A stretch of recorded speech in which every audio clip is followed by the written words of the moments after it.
Have you lost your job? Have you lost a loved one? Are you exhausted caring for your parents, for your kids? Well, you can find immediate relief when you read Sheila Mack's new #1 bestseller, Bootstraps and Bra Straps. It contains the Boots formula to move from rock bottom back into action in any situation, especially right now. If life has knocked you down, pick yourself up with Bootstraps and Bra Straps. Get your copy at www.sheilamack.com today. Are you ready for a reboot? Welcome to the Sheila Mack Show, reality at its finest. History reminds us those hit hardest often become the change makers. This year, we've all hit crazy economic, social, and emotional rock bottoms. We all get knocked down. Something hits globally, locally, personally. It affects our health, finances, our relationships. We have to recreate a business or career. Each show, Sheila and her special guest will be sharing their reboot stories, guiding you with real solutions to upgrade and up-level emotionally, mentally, physically, spiritually, and financially. Here on NBC's KCAA Radio, Mondays at 1 and Wednesdays at 7 p.m. Pacific Time. If you're ready to pull yourself up by the bootstraps and bra straps, enjoy a listen. Here's Sheila.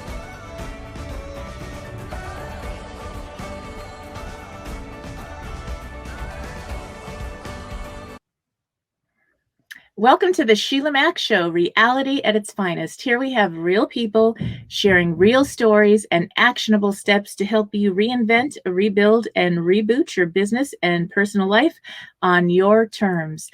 I'm your host, Sheila Mack, and today we have a guest, Jonni Redick. And Jonni is a leadership coaching and consulting specialist. She enhances personal and professional performance to build resilient leadership for the 21st century for organizations. She is the founder and CEO of JLConsulting Solutions, where she develops corporate cultures that empower teams, enhance leadership, resiliency, building trust and legitimacy internally and externally.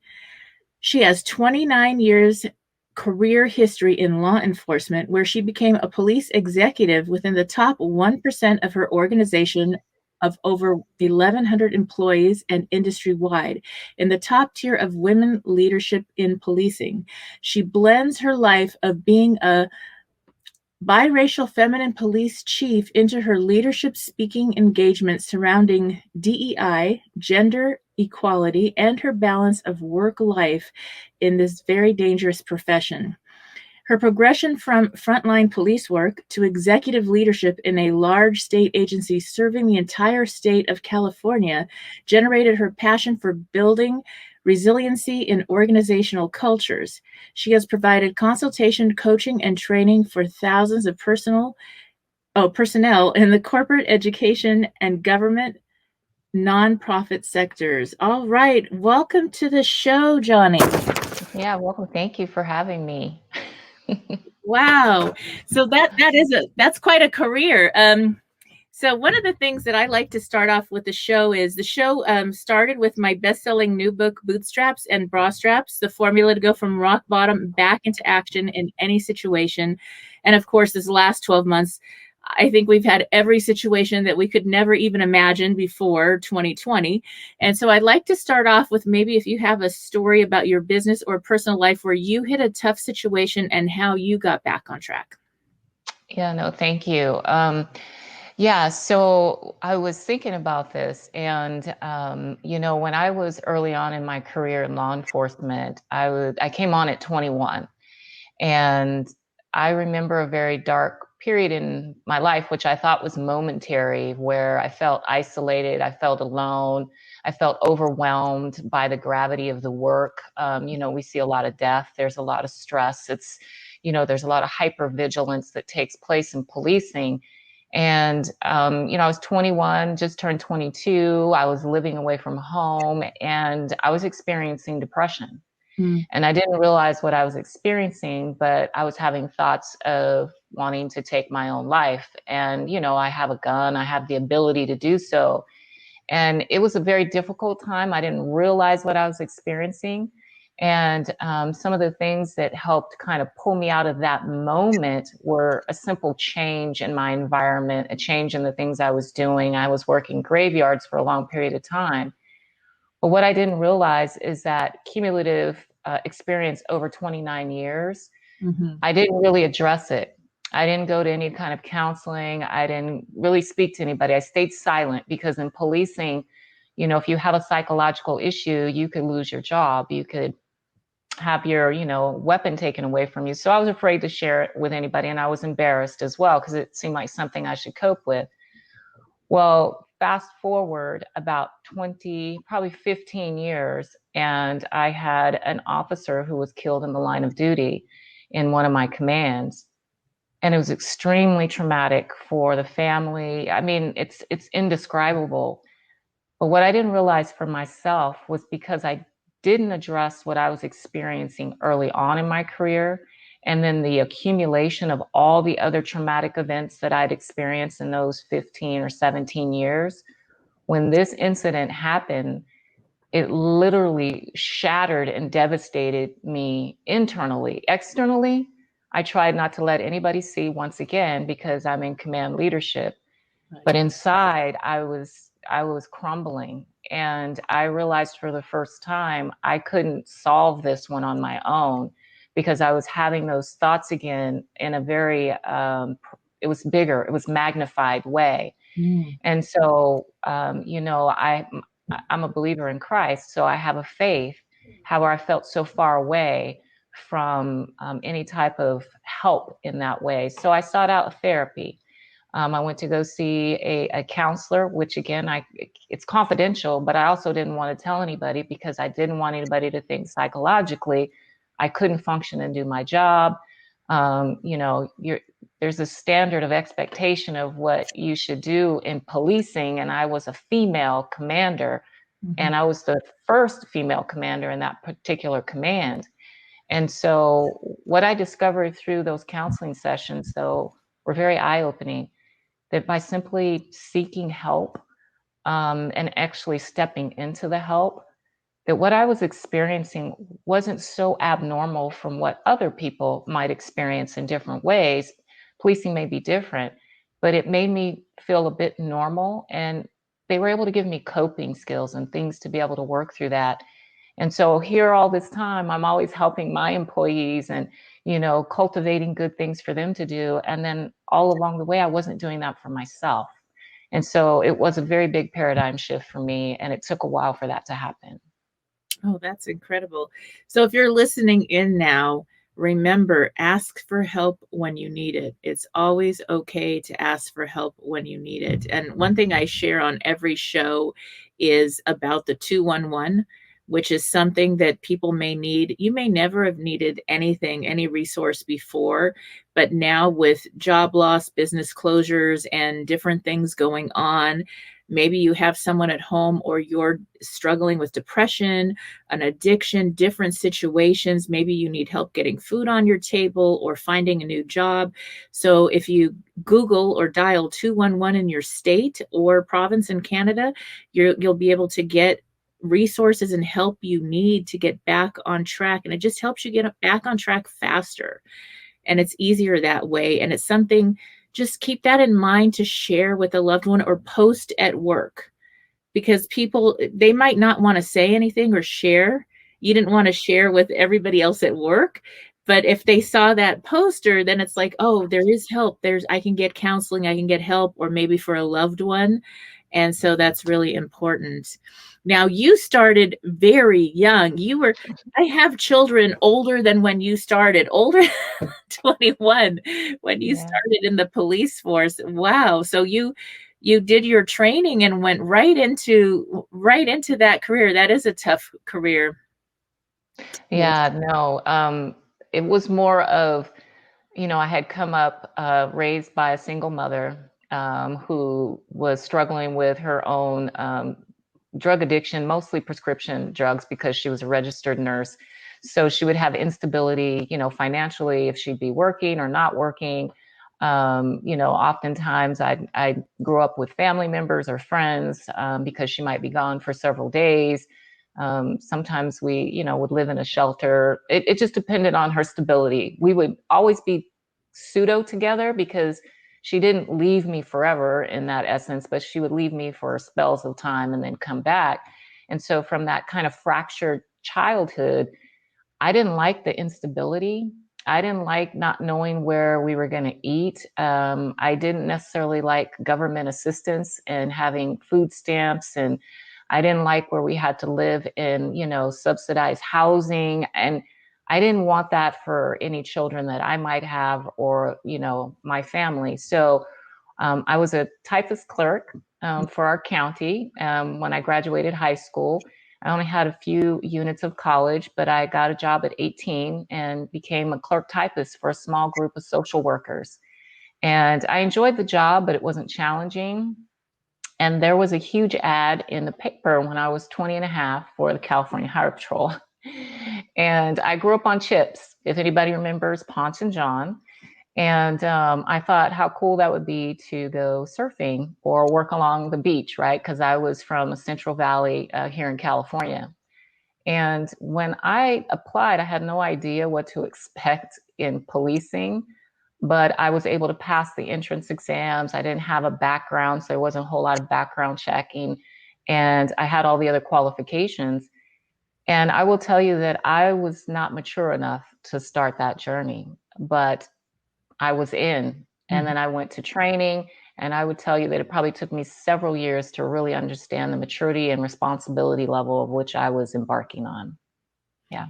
Yes. Wow. And there's so much going on, obviously, on our planet and in the United States with police and this and that right now, and a lot of tension.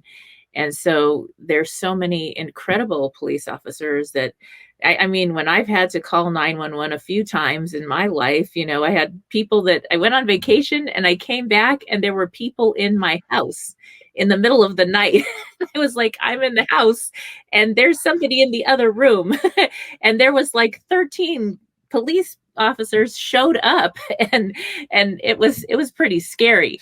And so, then you're so thankful, and there's one or two that are not so good and need to be weeded out, obviously, but it's such a difficult job, and every day you're dealing with high pressure, crazy stuff, kind of like 2020 may have been easier.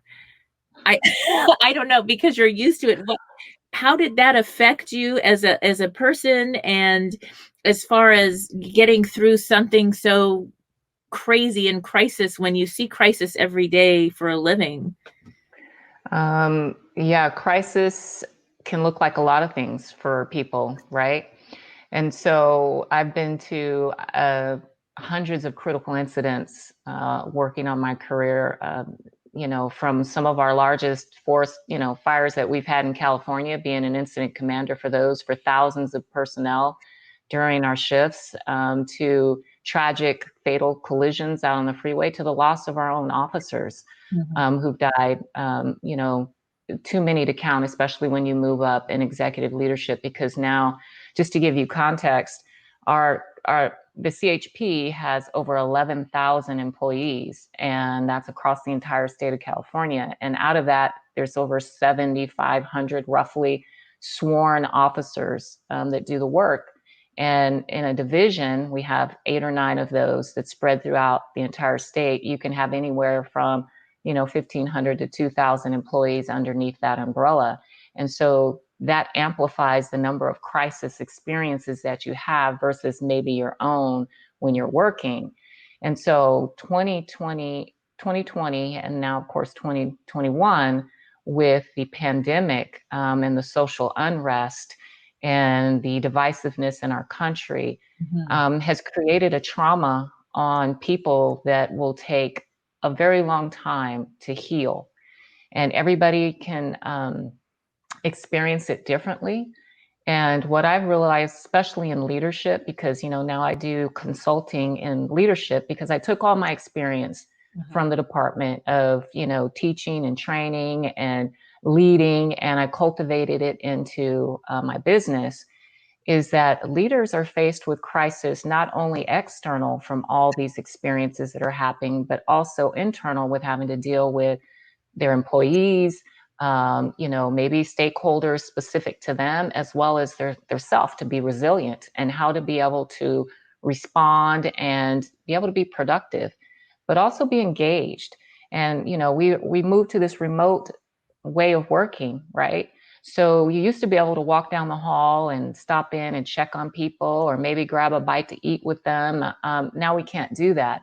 And so what I find in some of my clients is this challenge to how do you connect and be engaged in this remote time. And so there's some very, unique things that people are doing, but the one common thread is that you have to be very intentional. You have to be intentional about it. You have to be authentic about it. And this really will drive the engagement and how people are going to respond to you. It's time for this authentic leadership and engagement to really kick in.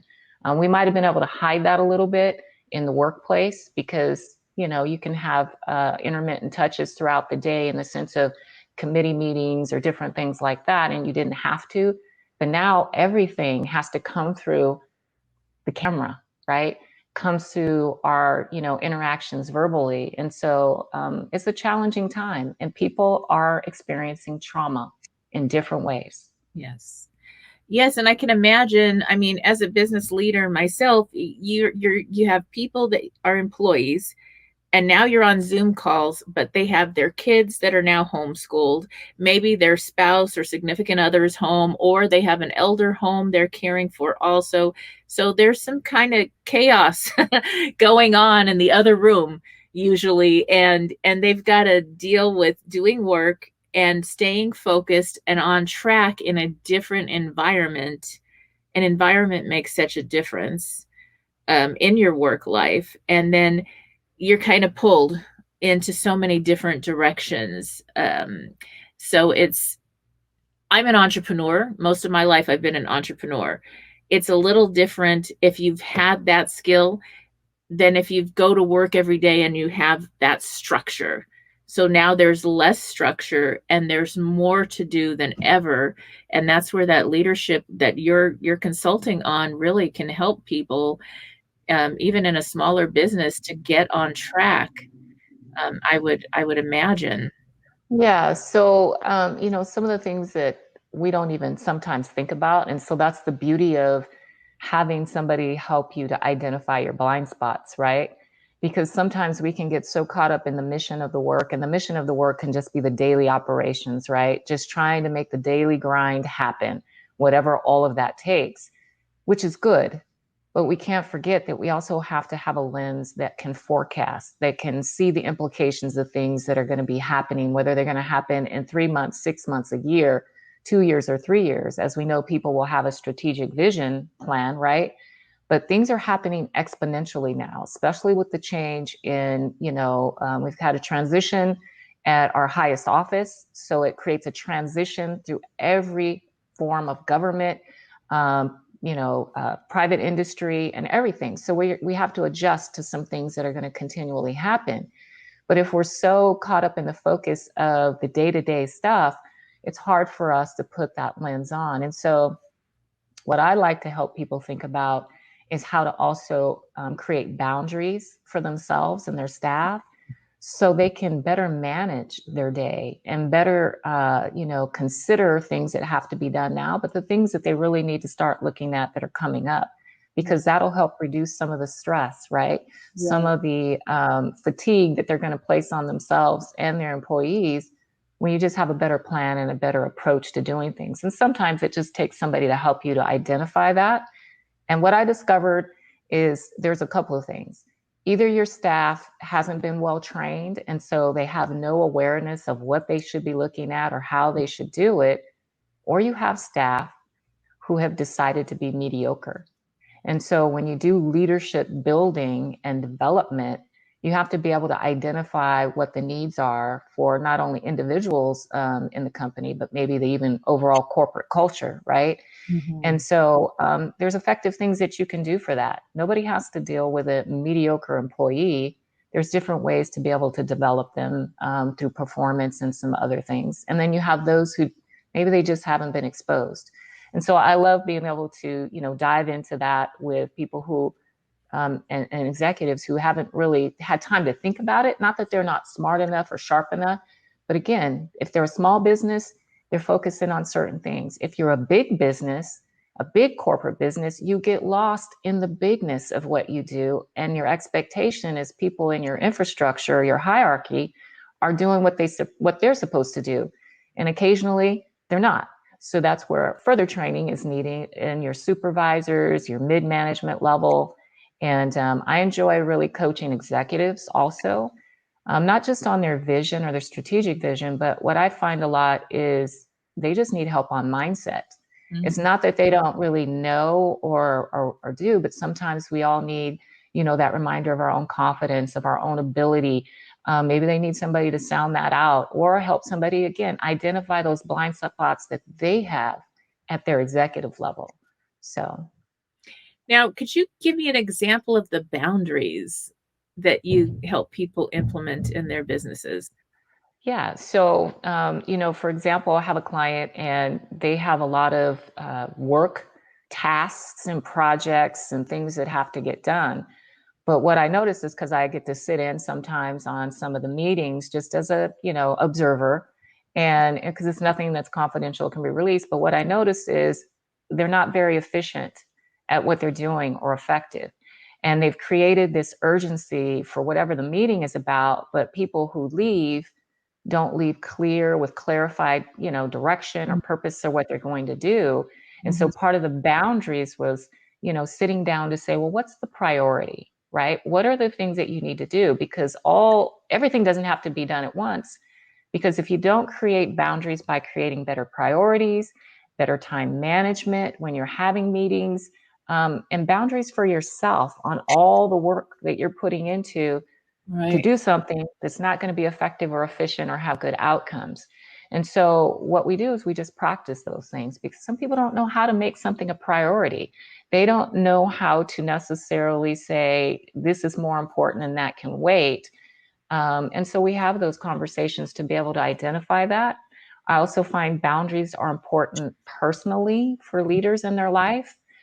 Because we can find ourselves pulled to do so many things. We're on committees, maybe we're helping with things with our family or our children. We're also trying to promote maybe. And so, even further, because I can be an executive, but maybe I'm not number one, but I want to be number one. Mm-hmm. So now I'm drawn to say yes to a lot of things, when in actuality, I don't have the capacity to say yes to anything else. So creating healthy boundaries around your own desire to, go up in an organization, but how to be effective with the boundaries, because we don't want to say no to everything, but it's also how we say no, right? Mm-hmm. And owning our own space and owning our own voice to be able to do that. So there's the ones we do professionally in the work environment for ourselves to be effective and efficient, for our staff and our teams to create healthy boundaries, but then also personally, what those might look like. And that's just a series of working through people and their specific goals and things they're trying to do.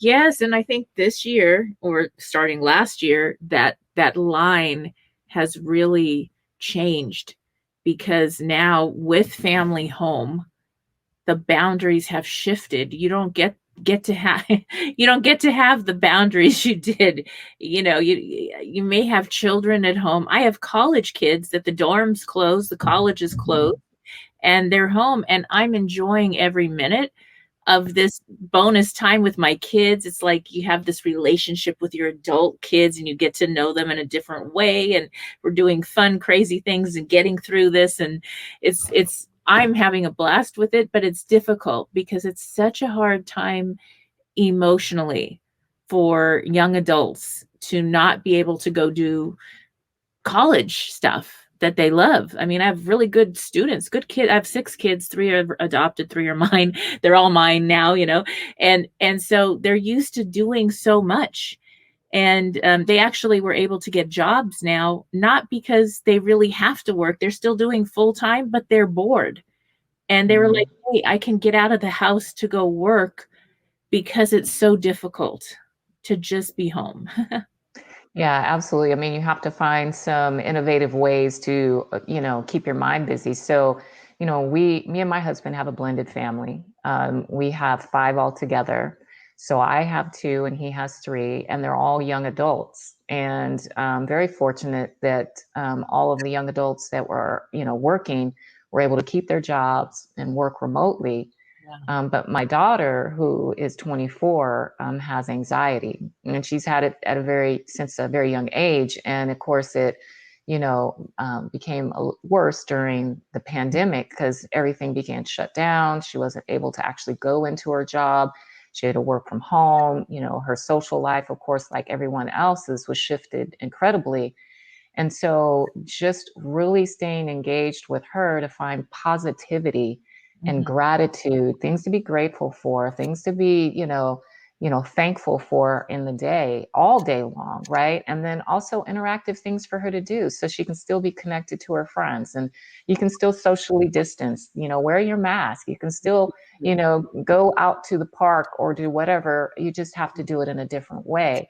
But just really trying to keep her engaged, even simply walking around your apartment complex 2 or 3 times a week. She's young, she doesn't need to, right? Because, they can eat and do whatever they want and, Right. not have to do anything. But I told her for your mental health to also to, get your energy back up and free the sunshine to get on you. These are all the things that are simple. And I said, if you think about the people that can't do that, it makes you grateful and want to be able to go do it because you can, because there's a lot of people that aren't across the entire globe. Everybody doesn't have, the opportunities that you do that we take for granted. So don't take those little things for granted, lean into them. Right. That's incredible. And I have a daughter that exact same age. So I know what you're talking about. And Yeah. she's never walked so much in her life. When we were stuck at home and everything was locked down at first, we both walked a lot, and then we have a Peloton, and I think that was our saving grace. It was mental. It wasn't even about physical. It was mental, like just to actually go take a walk and get on the bike and just get away from being in the house. It Absolutely. really helped mentally. So now you had this incredible career and you raised children at the same time. So for moms and dads even listening in, do you have any advice for how to have a career and raise kids at the same time? Any pointers that you learned throughout that season in your life? Yeah, so maybe I will share things for you to consider that you might do differently too. Because of course, sometimes we don't realize the impact that we have until after it's already happened. So, being in policing, it is a 24-hour, 7-day-a-week job. So I would work graveyards, I would work, long days, long hours, and hardly see the children sometimes. So when they were younger, I tried to work a graveyard so I could compromise and they would be asleep when I'd be at work. And then I would be able to see them in the morning before they went off to school. And so just kind of compromising with my husband for us to be able to create, parental kind of opportunities for us to both parent and equally share the load. It was difficult because he was also in policing. So, his schedule was not an 8 to 5 either. So it made it even, double difficult. But what I really found that resonated for me and with them was the moments that we did have. Mhm. I was undistracted. I was very in the moment with them. If we were going to read a book, if we were going to watch a TV show, not my TV show, a TV show they'd want to watch, Right. I would sit there and I would thoroughly enjoy the show. I would know the characters, I would laugh, but I would be really present in the moments. And I don't know if because of all the tragedy that I'd seen of, collisions and accidents with young children killed or parents killed, that time with them became so priceless for me that every moment was a moment I didn't know if I would have the next time, going to go do the work I was doing, but I would make it very intentional. And then also I started becoming a little more transparent, not in the gory details of my work, but they needed to have an insight of the work that their mom was doing so that they didn't have to be afraid. because, you know, they have their own understanding of what policing can be like. I would go to some of their, you know, I'd stop in at the school in my uniform, and most of the young kids would say, you know, hi, Officer Redick, how are you? Did you shoot anybody today? Huh. And I was like, well, no. And I said, that's not all I do. I actually help people. And then I would share with them how we help people, that we're also not out there in gun battles and fights that you might see on TV or whatever. And so for my kids, that would make them afraid, thinking that that's what I had to go out to do, even though it's dangerous and I know it. I needed to share some of the other pieces of what work was like so they weren't afraid. So sharing what you do during your day sometimes, depending on your child's age, it's really helpful for them. It's helpful for them to understand and cope. And then through my progression as they got a little older was understanding that they're growing up even while we're away. Yeah. And so I can't come back and keep treating them like the children I keep thinking they are, because time is passing so much that I have to stop and really, you know, create better relationships with them at the age that they're at. And I realized that I would come home and I would be short-tempered because I would be tired and fatigued, and, you know, I might bark at them, and I was, you know, very disciplinarian. I mean, I still hear that today. They call me chief all the time. Okay, chief. And I'm like, oh, am I sounding too strict? And they're like, a little. We're adults. Yeah. But just creating the relationships that evolve over time and allowing them to grow, but you have to go with them. And so all of that really helped me to have balance, so that my son, who was oldest, understood it. I needed some of his help sometimes to be able to help with his sister. And then, you know, relationship wise, my husband and I were married for 18 years. And then we divorced. It was a very tough 18 years because, again, we were both in policing. We both were experienced to a lot of cumulative trauma, and we were both trying to be really good parents. We are very good friends, and we raise the kids together, which I am so blessed to be able to say, because not everybody gets that, you know, after a divorce. But I would say in your relationships is to also be just as present, just as, you know, respectful of one another that you can. And if you can't do it alone, ask and go get help, especially if it's something worth saving. So. Definitely. That's beautiful. And it is so important. And to have time with our kids is priceless, and something, bring them into your business, talk about what you do. I mean, we just had our political season and like we have a new administration and all that, and whatever you voted for, whoever, bring your kids into it, share about what's going on. I think they're scared a lot of times with even my young adults, like all that's going on. If you have these really important discussions and talk about it as a family, it's going to help bring some peace, and so that they know that they're safe and that it's okay. And, you know, if you're involved with politics or you're involved with even your bills, if you share these things, this is such a learning opportunity right now. I have something in my eye. Oh. It's a learning opportunity.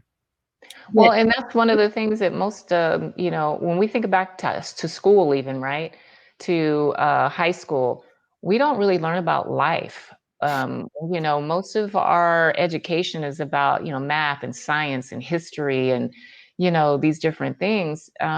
But really, it's up to us to kind of share what life will really be like if we really want them to be prepared for it.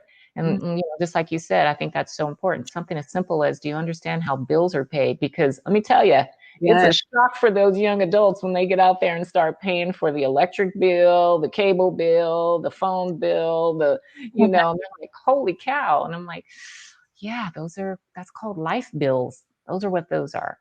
Yes, and life skills, something that we all need and wish we had before we left home. So this is the opportunity to share that with your kids. I know I had gift stores for many years. I started when I was 23 and I ended up opening 5 and running them, and my children helped. You know, I'd be like, okay, we're going to pick out merchandise and we'll have one room that we had sections. And so one section was a game section for educational toys, and the grandmas would all buy for their grandkids. And my kids would get to order all the toys, and they'd come into the shop on the weekends and they'd play games, and and everybody, they'd say, oh, wow, look, they're learning math and they're playing games, and they'd buy the games, and they were part of the business, and they're all business minded and got to manage. You were building leadership. Yes. And it's just, they understand. And also we talk about the budget and reality. And so when there's a tough year, or, okay, there's a crisis and you got to pay a medical bill for somebody in the family, or whatever happened, they get it and they'll help out, or they'll understand if you can't buy the latest, greatest. And that was always something we were really open about. And it was easier than it being a big secret. Yeah. Yeah. So I noticed the questions that my adult children are asking me now, and the things that I try to share with them about the profession, because I also adjunct teach for the University of San Diego in their graduate program for law enforcement and public safety leaders. So those are executives that come up from all across the country and are part of this online master's graduate program. And the things going on with social, unrest, they are really asking questions as, again, I'm biracial, so my children are African American, and they're like asking these questions about policing and what's going on. And so I try to share with them that this is also a great opportunity to create better communication, better understanding between policing and the community. And I said, that's why I stay engaged. That's why part of my leadership work is actually working with community leaders and community groups with policing, and bridging the conversations and having understanding, and bringing new ideas, and helping to also change paradigms in community towards policing, and policing towards the community. Because we've talked about, community oriented policing for decades, and how we should engage with the community, yet we're still having this very big rift with particular segments of the community. And so we can't broad brush and put every community the same, when culturally we have very different ways of, communicating and understanding. And let's just be honest, history in our country, that we can't put everybody in the same, so to speak, framework of how we're going to approach the community. And so what I think is really great about this time, though, is change can really happen. It just takes action. We're having lots of conversations. We're having lots of dialogue. I tell them, I said, but we need action. So we need some ideas. We need solutions. We need, better ways to think about things that people aren't thinking of. And I said, young people play a huge part in what that looks like, to be able to bridge connectivity with your group. My son is 28, going to be 29. And so I'm saying everybody has some accountability in this. Absolutely. Is there a space in the policing profession for improvements, for better work? You betcha. They do a great job. We have 700, 900,000 sworn officers across the United States doing work in 18,000 police departments, right? And so, yes, we have those who are racist, who are biased, who are doing things that they shouldn't. But we have a large body of people who don the uniform to go out and serve and be of service in a very noble profession. They could still use additional training, additional understanding, better ways to go about doing business. So I think everybody's open to that. I just think it's the message being delivered can be received differently depending on the messenger. So I love putting myself in the place to be a messenger that can be heard on both sides and help to find the common ground that's needed to make the improvements. And so I've had several opportunities to do that, especially recently. And, I encourage people who struggle with being the messenger or being able to find the common ground themselves to bring somebody else in that's an outside, third party that can help to do that for you. It's very effective. Yes. And it's something that I have a rainbow of children at home, and my youngest son, who was my birth son, and he actually passed away from a heart condition last year, but he went to a summer school to catch up because he failed a class when he was in, I think it was high school or middle school, one of those two. and he is a not looking white at all. He dark and beautiful and incredible. He's, I have to say, I mean, he's passed away, but he's just my favorite, my baby. He was my youngest and good kid. Well, he goes to a private school. We paid for the summer school because he didn't want to have to repeat a grade. And we paid for this class. Kids that were there had been passing counterfeit bills for a year. And he wanted to be friends. Somebody gave him a 20 to buy lunch. And they caught him and they said, well, we caught all these kids with the counterfeit bills. They wanted to take my son. Now, he was the only child that was not white. Okay. They wanted to take him to juvenile hall. And I said, well, I'm going to call the news and I'm going to call my lawyers, because if you're not taking the other kids, you're not taking my son.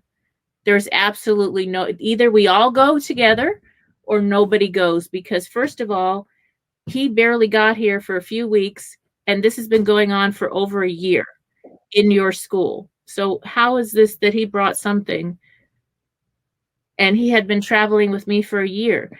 So there's not a possibility, and so, but there was a difference. And well, absolutely. And that's part of the, disparity that we want to bring out in conversations, so that systemically there can be changes institutionally, whether they're a criminal justice system, an educational system, a corporate culture, whatever that looks like, to create better, equity and fairness, and inclusivity.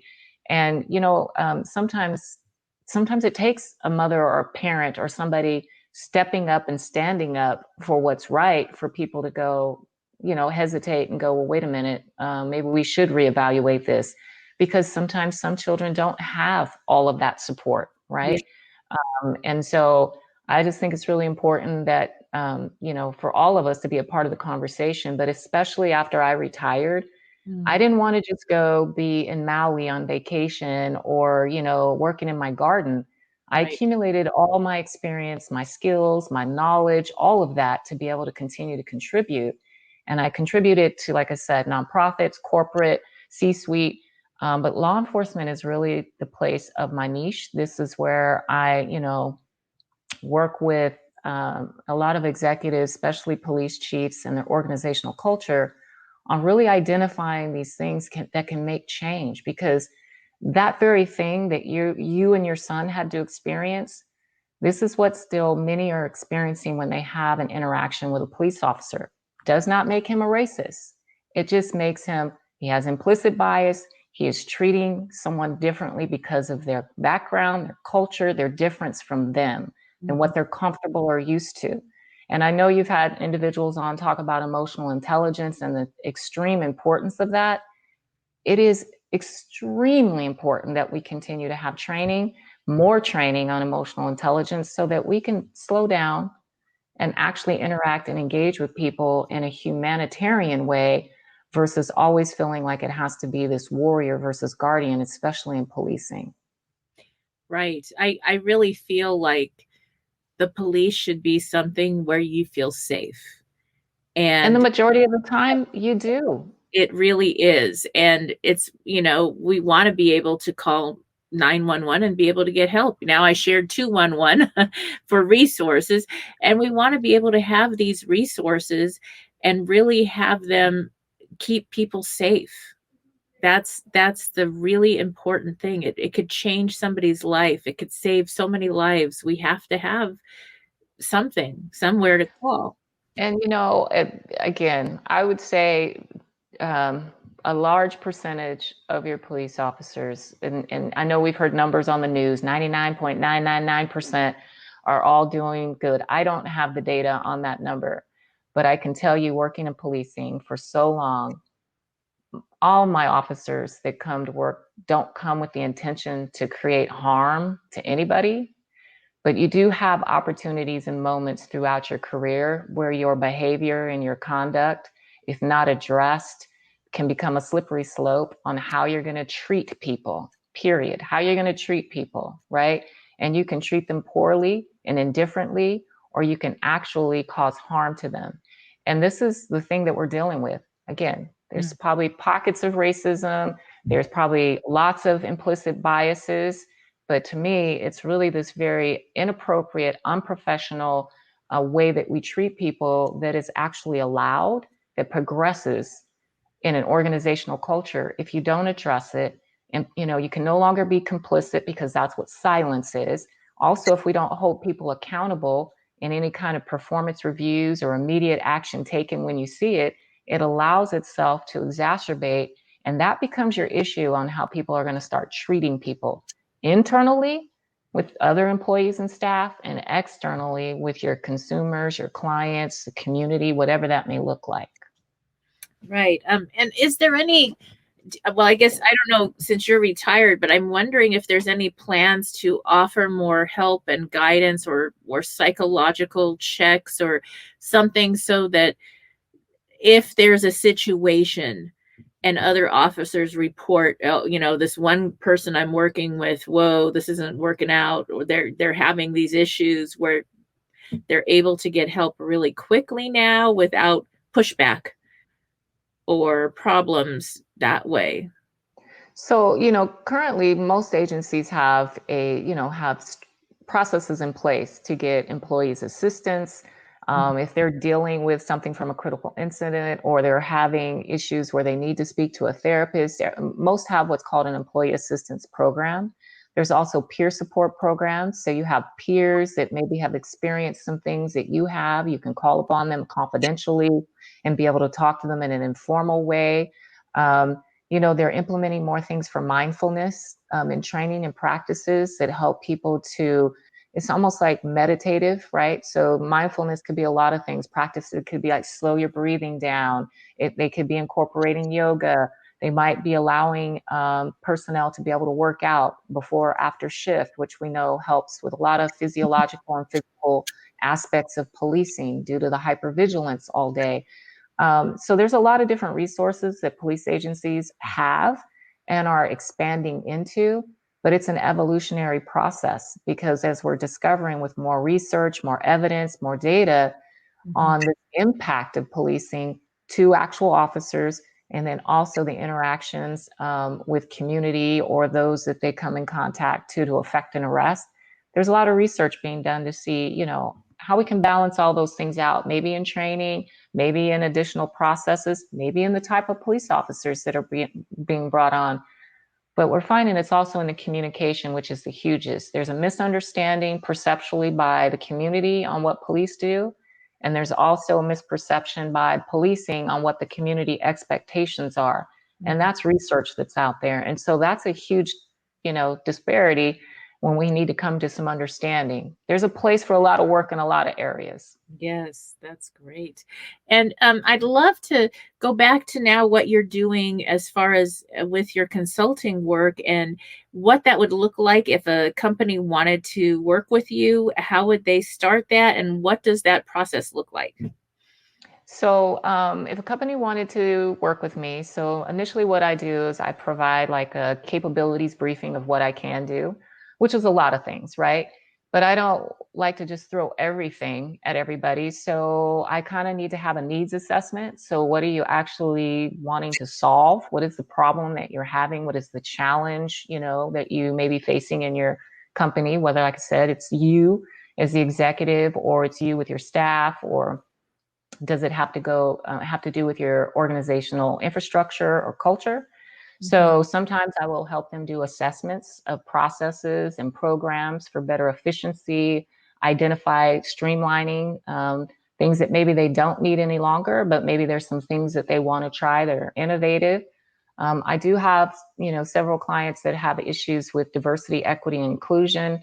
And so we take a look at their processes, right? We look to see what their recruitment looks like, what their onboarding looks like, what their hiring components look like, what is the actual succession of the organization, what are things that are in place for that. I do leadership training and consulting. So maybe they have things that have staff that need help with problem solving or team building or maybe they need new supervisors who need help to understand their role as a new supervisor, which there's a lot of nuances, but there's also technical things that they need with that. So when they come in, I do this needs assessment to see what's needed. And most of the time, I work in a consultant capacity where I help them and their teams to figure out what their plan is, or maybe we think about what their training might look like.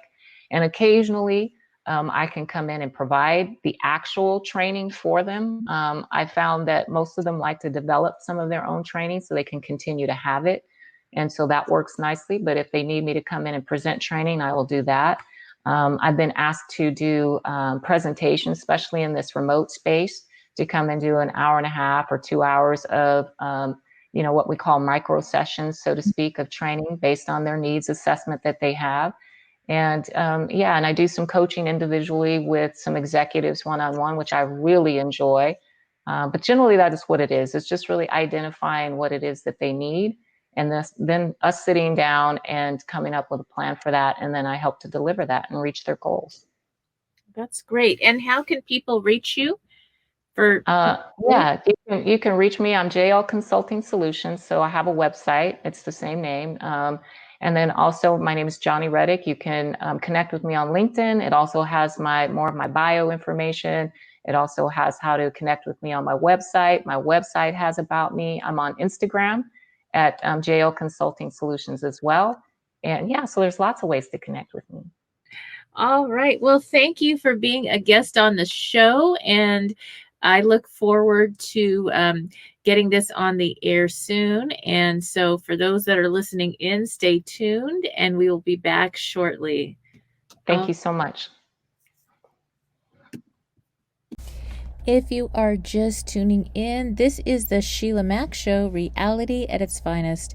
Here we have real people sharing real stories and actionable steps to help you reinvent, rebuild, and reboot your business and personal life on your terms. A lot of people are not aware of this 211, and we talked a little bit about it earlier in the show, and I do share about it often.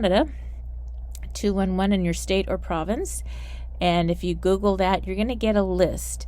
And this list is going to be links. So it's going to be CARES, housing assistance programs. It's going to be housing and shelter, food.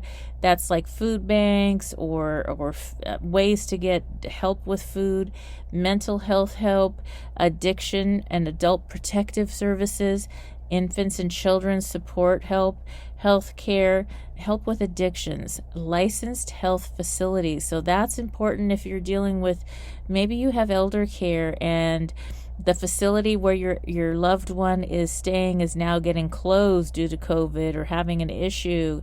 Licensed health facilities, maybe somebody you know and love needs to now be placed. I have an entire chapter in my book on parenting and parenting our parents as well. And there's a time in our lives where we end up being the parents to our parents. If you are just tuning in, this is the Sheila Mack Show. Here we have real people sharing real stories and actionable steps to help you reinvent, rebuild, and reboot your business and personal life on your terms. And I also would like to share with you some other things that I also offer. I do have Mastermind live weekly courses, and those are available at SheilaMack.com, SheilaMac.com. And there right now for this month, all the courses are on sale for January for our New Year's kickoff. And I have actually opened up a few more afternoon spots and days. So we have some new course availabilities. If you are looking for courses, a mastermind group, they're small groups. I lead all the courses. I do actually have a few co-leaders and special guests that come on throughout the month. And these are 1 month at a time, or you can take the course and continue with the group for up to 12 months. Depending on what you're doing, we use the Boots formula. And that's something I teach about. There's a free course that you take, a mini course that teaches you about the Boots formula. You can also align it with my new best-selling book, Bootstraps and Bra Straps, the formula to go from rock bottom back into action. And that Boots formula is something that I've used with many of my clients, and I've used myself, and that's why I came up with the formula. And it's helped me get back on track whenever I've hit a difficult spot in life. And life does have waves. We have to learn how to surf, of course. So getting through parenting. So I have parenting courses. I raised 6 amazing children that are now all college and above. And so 3 are mine, 3 I fostered to adopt. So I have a diverse, beautiful, incredible family and lots of experience raising children. And then I also have one on elder care there. So if you are dealing with maybe having your elders back at home or helping your parents, and now you're parenting your parents, that is a big thing. And there's a lot of pieces to that. I actually took care of all my relatives that they've all passed away now, but parents, grandparents, and I was the one in charge of everyone at a young age where everybody was needing different care because I had grandparents and the parents could not take care of my grandparents. So I had quite a bit of experience in that. And so we have small groups that work on how to deal with those issues and having those sacred conversations with our parents. We also have Breaking Free from Addiction. We have a course on self-care and spirituality, and then lifestyle design. And this is a great time if you have hit some rock bottoms last year and you are now ready. This is a clean slate, and it is a great time to now redesign your life, reinvent your life on your terms. We do use the Boots formula. We have small groups, and we have real live discussions and answers to help you, support you getting through your lifestyle design to get you back on track and rebooted as quickly as possible. So check those out at www.sheilamac.com. And also you can get the book. It is now a best-selling book. It is available on Audible, Kindle, hardcover, softcover, and also I had a blast. I have to tell you, I had a blast doing the Audible recordings in a studio in Southern California. And this was actually done before the lockdowns, actually in late 2019. One of the last memories I have of when the world was different before we had to wear masks. And so it was a beautiful experience, and I hope you enjoy that book this month. I am also donating one book or one course to someone in a homeless shelter. I'm focused on moms in homeless shelters that are trying to get back on their feet and reboot. And so I'm gifting them books, and I'm also gifting them with the ability to attend some of these courses as well to help them quickly and easily get back on their feet with the support of a good group. And I think that makes all the difference. So I look forward to seeing you in one of the classes or when you tune in next time here on NBC's Sheila Mac Show. All right. As always, I wish you life, love, laughter, and light. So here it is, my latest book. I have to let you know something, just between you and me. This book is not one size fits all, just like a pair of boots or a bra. So the formula is designed to help you through any situation.